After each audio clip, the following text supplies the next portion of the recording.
benarkah kita berada di akhir zaman? Saya jawab ya. Kita bukan lagi di akhir zaman, ya, tetapi kita berada di depan pintu gerbang kejadian hari kiamat. Apa yang membuat saya yakin kalau kita berada di pintu gerbang kiamat? Rasulullah SAW menyebutkan begini dalam beberapa hadisnya. Rasulullah SAW bersabda begini, "Bayna yadai sa'ah, di pintu gerbang kiamat, sinina khadi'atan, akan muncul tahun-tahun penuh dengan tipu daya dan tipu muslihat."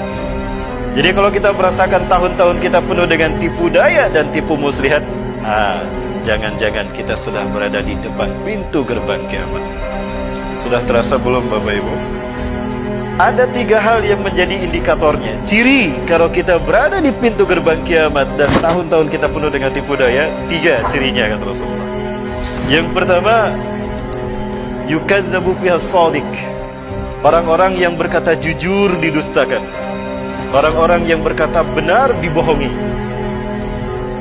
Ya, sejujur apapun orang pada saat itu berkata benar, dia tetap didustakan.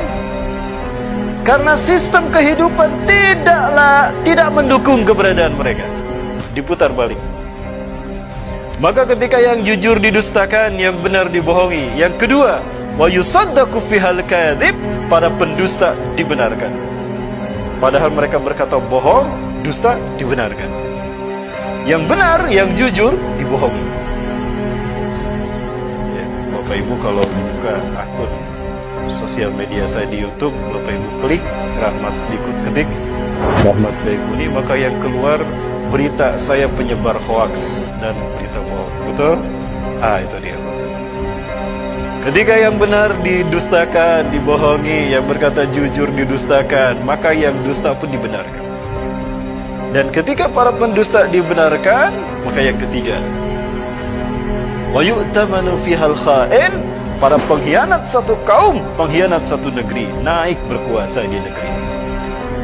Berat saya mengucapkan hal ini. Kenapa demikian? Ya, resikonya luar biasa.